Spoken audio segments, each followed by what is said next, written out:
अवतारश्च गणेशस्य महात्मनः न शक्यते कथां वक्तुं मया वर्षशतैरपि संक्षेपेण प्रवक्ष्यामि मुख्यानां मुख्यतां गतान् अवतारांश्च तस्याष्टौ विख्यातान् ब्रह्मधारकान्।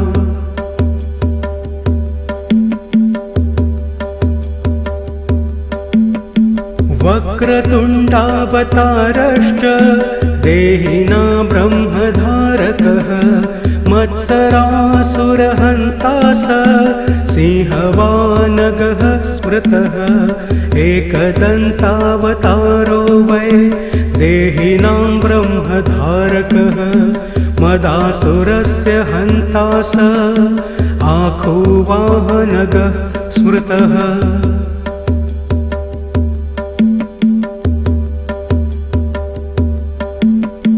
महोदर इति ख्यातो ज्ञानब्रह्म प्रकाशकः मोहासुरस्य शत्रुर्वै आखुवाहनगः स्मृतः गजाननः सविज्ञेय सांख्येभ्यः सिद्धिदायकः लोभासुरप्रहर्ता च मूषकगः प्रकीर्तितः।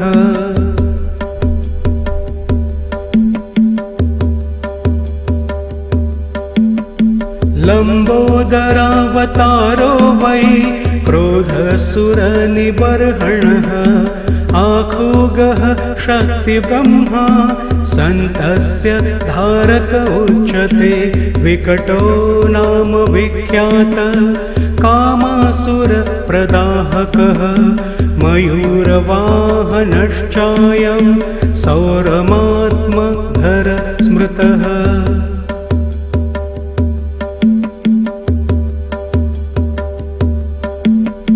विघ्नराजावतारश्च शेषवाहन उच्यते ममासुरप्रहन्ता स विष्णुब्रह्मेति वाचकः धूम्रवर्णावतारश्च भीमानासुरनाशकः आखुवाहनतां प्राप्तः शिवात्मकः स उच्यते।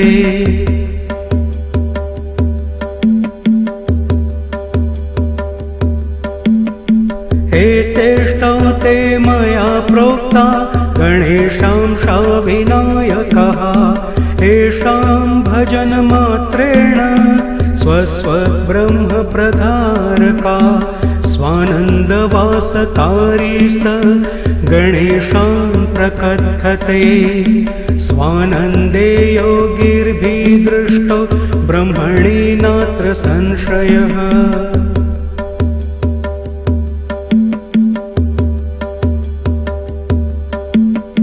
तस्यावताररूपाश्चाष्टौ विघ्नहरणा स्मृताः स्वानन्द भजनेनैव लीलास्तत्र भवन्ति माया तत्र स्वयं लीला भविष्यति सुपुत्रक संयोगे मौनभावश्च समाधि प्राप्यते जनैः।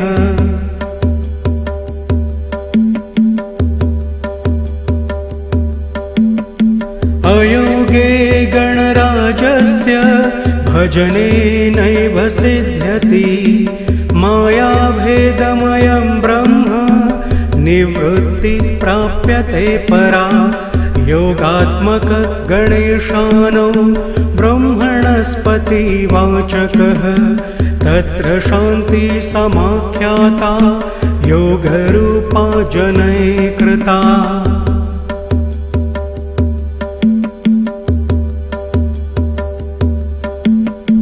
नानाशान्तिप्रभेदश्च स्थाने स्थाने प्रकथते शान्तिनानां शान्तिरूपा सा योगशान्तिः प्रकीर्तिता योगस्य योगता दृष्टा सर्वब्रह्म सुपुत्रक न योगात् परं ब्रह्म ब्रह्मभूते तेन लभ्यते।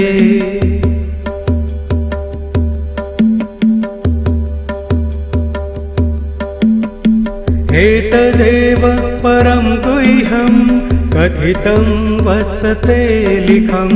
भज त्वं सर्वभावेन गणेशं ब्रह्मनायकं। पुत्रपौत्रादिप्रदं स्तोत्रमिदं शोकविनाशनं। धनधान्यसमृद्ध्यादिप्रदं भावी न संशयः।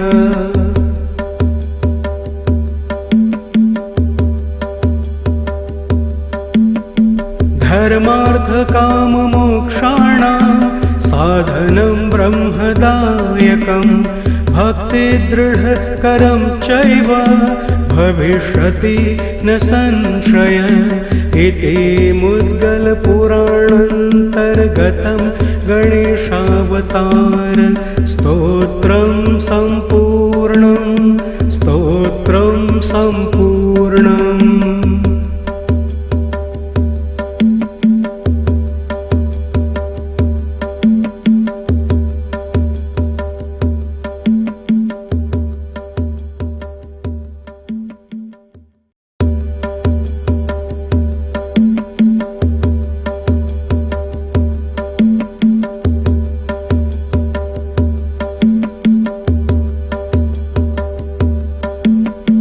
अनन्ता अवतारश्च गणेशस्य महात्मनः।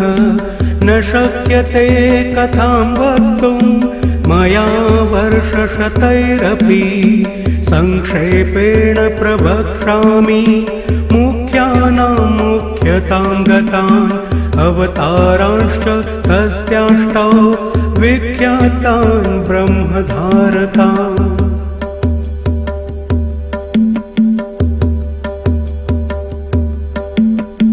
वक्रतुण्डावतारश्च देहिना ब्रह्मधारकः।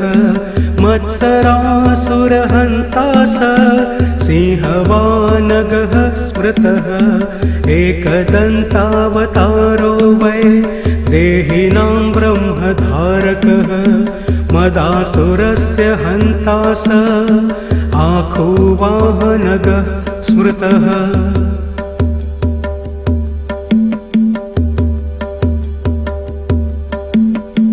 महोदर इति ख्यातो ज्ञानब्रह्म प्रकाशकः।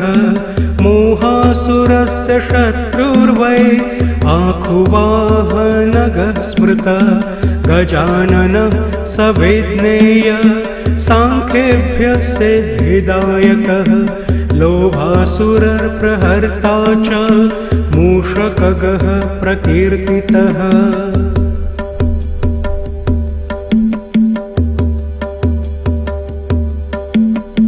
लम्बोदरावतारो वै क्रोधसुरनिबर्हणः। आखुगः शक्तिब्रह्मा सन्तस्य धारक उच्यते। विकटो नाम विख्यात कामासुरप्रदाहकः। मयूरवाहनश्चायं सौरमात्मधर स्मृतः।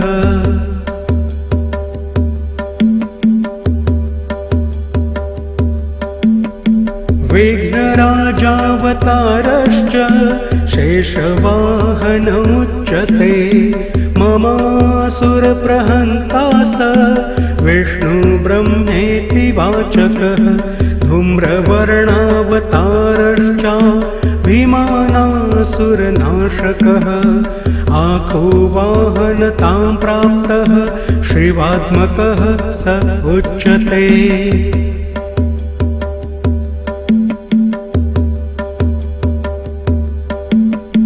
एतेष्टौ ते मया प्रोक्ता गणेशांशा विनायकः। येषां भजनमात्रेण स्वस्वब्रह्मप्रधारका।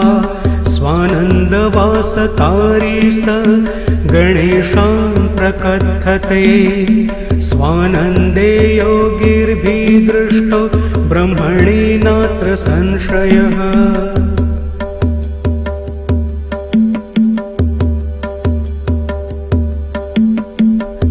तस्यावताररूपाश्चाष्टौ विघ्नहरणा स्मृताः स्वानन्द भजनेनैव लीलास्तत्र भवन्ति माया तत्र स्वयं लीना भविष्यति सुपुत्रक संयोगे मौनभावश्च समाधि प्राप्यते जनैः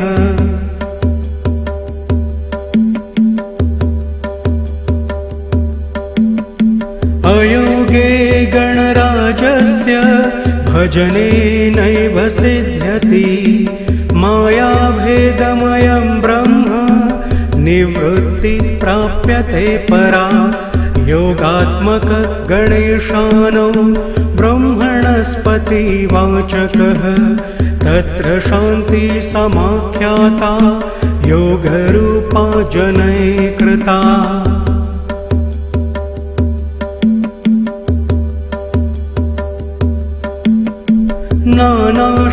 नानाशान्तिप्रभेदश्च स्थाने स्थाने प्रकथते शान्तिनानां शान्तिरूपा सा योगशान्तिः प्रकीर्तिता योगस्य योगता दृष्टा सर्वब्रह्म सुपुत्रक न योगात् परं ब्रह्म ब्रह्मभूतेन लभ्यते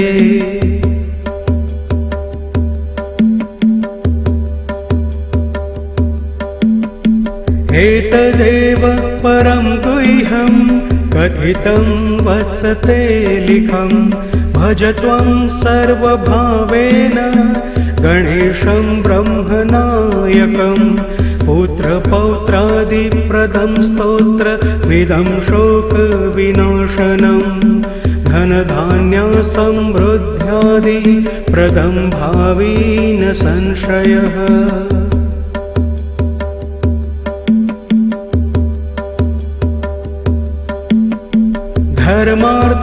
धर्मार्थकाममोक्षाणां साधनं ब्रह्मदायकं भक्तिदृढकरं चैव भविष्यति न संशय इति मुद्गलपुराणान्तर्गतं गणेशावतार स्तोत्रं सम्पूर्णम्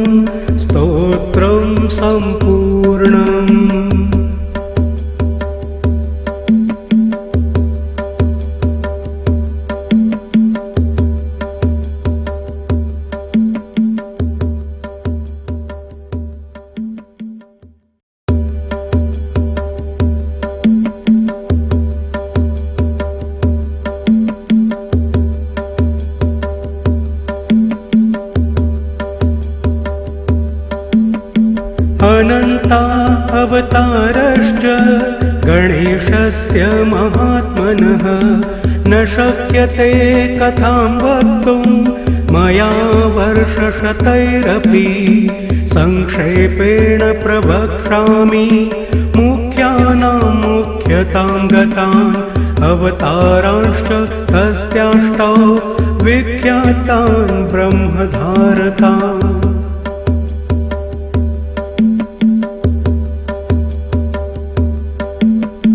वक्रतुण्डावतारश्च देहिना ब्रह्मधारकः मत्सरासुरहन्ता स सिंहवानगः स्मृतः एकदन्तावतारो वै देहिनां ब्रह्मधारकः मदासुरस्य हन्ता स आखुवाहन